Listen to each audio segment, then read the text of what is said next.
අධිෂ්ඨාන පාරමිතාව පුරමින්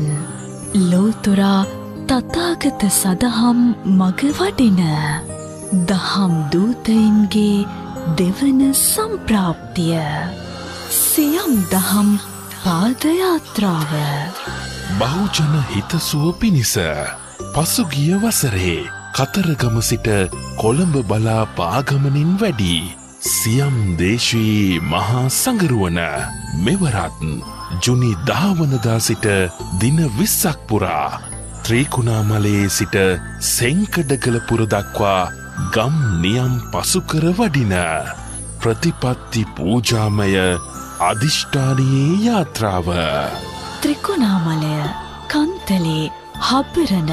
අනුරාධපුර මාතලේ මහනුවර පසු කරන සියම් දහම් පාදයාත්‍රාව මග දෙපසට එකතුව සාදුනාද නගන්න ආශීර්වාදය ලබන්න සැදැහැසිතින් ඔබත් එකතුවන්න ප්‍රතිපත්ති පූජාවට බැතිබර මාධ්‍යාලෝකය ස්වර්ණවාහිනී